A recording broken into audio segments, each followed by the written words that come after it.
As many of you may know, my camera that I've used for, about the last year and a half for photographing birds is this setup right here. It's a really great setup. It's the Olympus OM1 with the 300 millimeter f4 fixed prime lens.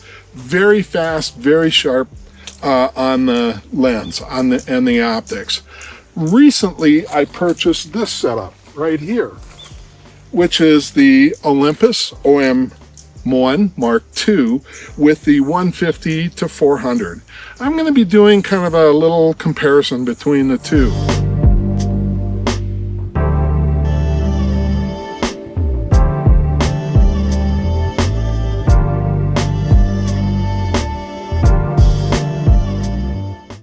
The 300 f4 has the equivalent reach of a 600 f4 in a full frame. It's got to be one of the smallest, most compact lenses out there for that kind of reach. It's a very simple lens. It's a simple lens to operate. There aren't that many bells and whistles with this thing.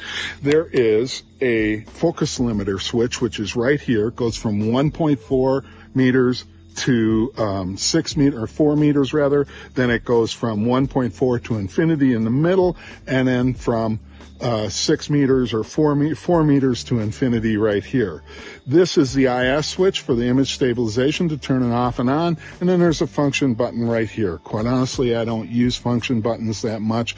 I pretty much use the lens straight out of the box, the way it comes. It's very light. It's less than 3 pounds, which makes it over 1.5 pounds lighter than the 150 to 400, which adds up over time with it. It's a joy to use because it's real quick, real easy. It's got a built-in lens shade that you just pull out and turn to activate it. Really sleek, really simple.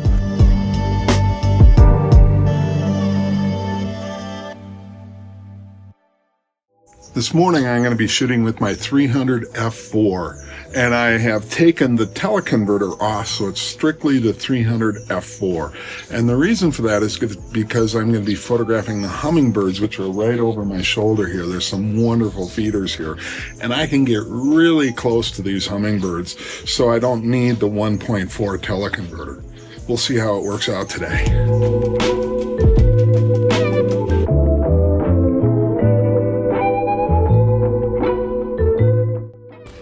This is one of the challenges of working with a 300 f4 as a fixed lens.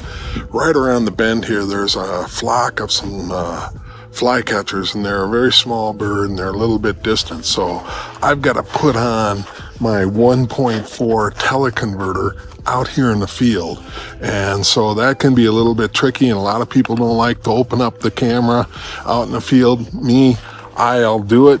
But I spend a lot of time cleaning my sensor, so that's what I do.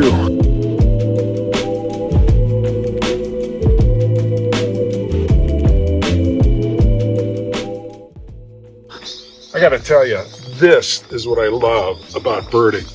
I mean, blinds are great. You can get a lot of different birds and you can get great photographs. But when I like to go out birding, I like to walk around out in nature. I like to see whatever I can see. Who knows what I'm going to find? Some little dirt road someplace looking for birds, the thrill of the hunt. This is what I love about birding. To me, this is birding at its best.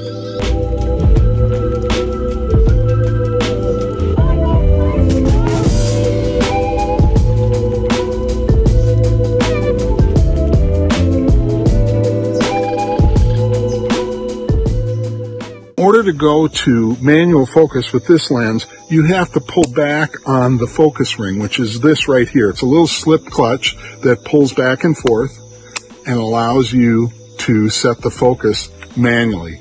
It's actually one of the challenges with this lens. If you want to go manual focus, you've got to pull this back, and then you end up wherever you are on that scale, and you have to kind of hunt for the focus again.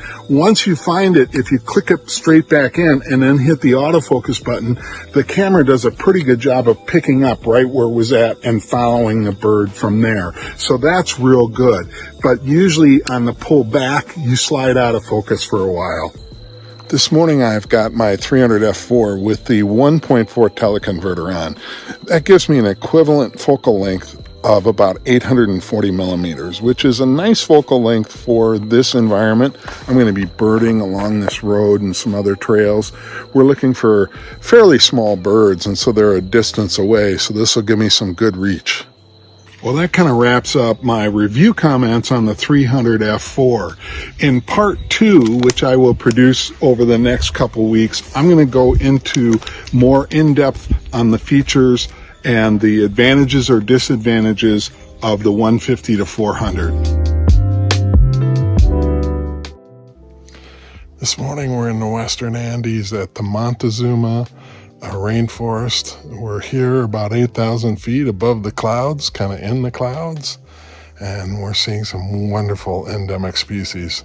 The western part of Colombia is renowned for its endemic species. Today I'm using the 150 to 400.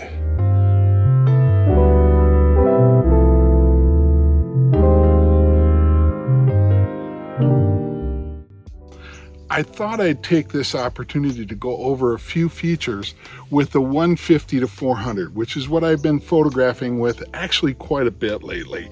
I shot the 300 for a number of situations, and I'll still pull it out occasionally, but the 150 to 400 definitely has become sort of the workhorse of this trip.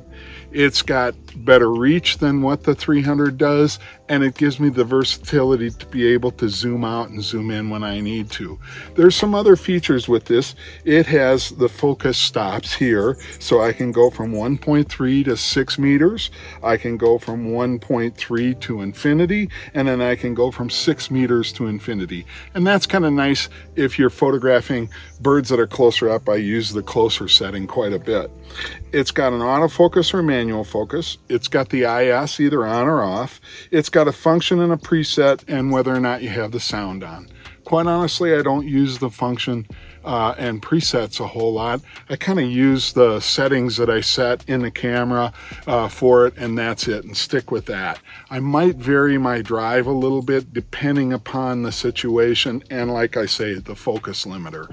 But this lens is a more complex lens than what the 300 f4 is.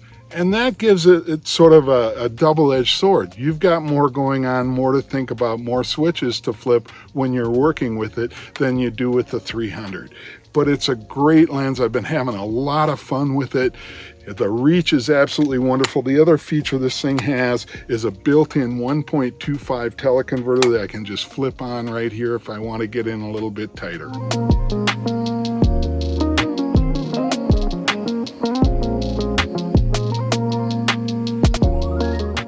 With the 150 to 400, one of the features that's really nice with this camera is you can set the focus to autofocus plus manual assist. And the manual assist is this little focus ring right here at the very front of the lens. It's very smooth, very easy to operate with one finger. So a lot of times when I'm working birds that are in thickets and I'm trying to search them out, that's really tough for the autofocus, I just adjust right here with the manual focus so that I can pull the bird in. And then when I hit the autofocus, I've got it set up with the back focus button. I hit the autofocus, it usually grabs the focus, and a lot of times it hangs onto it then. So that's a real nice feature with the 150 to 400, as opposed to the 300, which has the clutch that you've got to pull back. And again, when you pull that clutch back, it can slip out of focus real easy.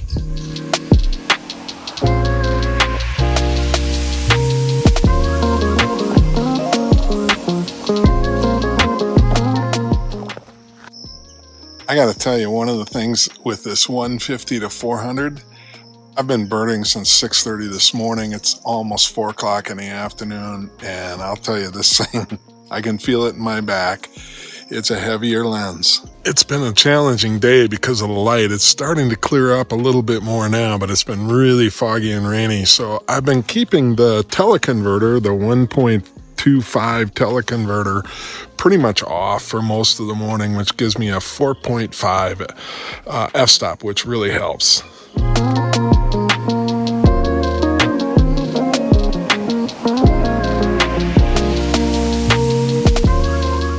Here I am back in my Utah office. What a trip. Wow. Colombia is an amazing country. It is absolutely beautiful, and the number of bird species is simply astounding. The diversity of environments and the places that I got to photograph, it was incredible. I look forward to going back yet again.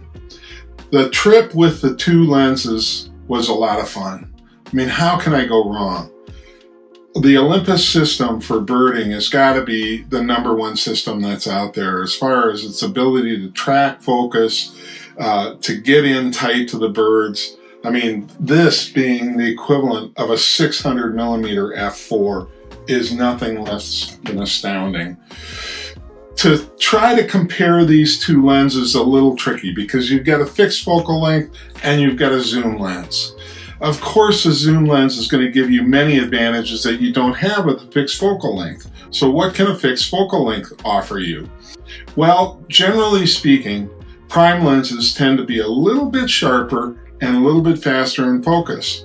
And I think that maintains true, although we're talking splitting hairs here because the 150 to 400 is extremely fast and very, very sharp and very high quality. The advantage with the 150 to 400, and clearly, if I was to go out again and somebody said, you can only take 1 lens, what would it be? It would be the 150 to 400. It has more versatility. It's got greater reach. With the 1.25 teleconverter, it goes to 500 millimeters, which is the equivalent of 1,000 millimeters on a full frame lens. So it's hard to go wrong there with that. The 150 to 400 was the workhorse for the bulk of the trip. I used it more than I used the 300 f4. The 300 is a little quicker and easier to work with. It's faster to use, it's lighter weight, the aperture is faster. The set focal length of the 600 millimeter isn't too bad in certain situations. If you're working around feeders where you can kind of control your distance from where the potential bird perch is, those are situations where the fixed focal length isn't so bad. The zoom allows you to vary that, and so without moving your position, you can zoom in tighter or you can go wider. As far as finding the birds goes, yes, there's an advantage with the zoom because you can go a little bit wider, locate the bird, then zoom in on it if that's an issue. Although, quite honestly, I've gotten very good with the 300 at spotting birds and being able to frame them up fairly quickly with the 300. It takes a knack and getting used to. So the advantage with the 300 is cost. It's like less than half, $2,800 new versus $7,500. So $7,500 will buy a lot of birding trips too. If you can afford it though, the 150 to 400 is clearly a better lens and of course worth the money. Both lenses are an excellent value. It's hard to go wrong with either one. Keep on shooting.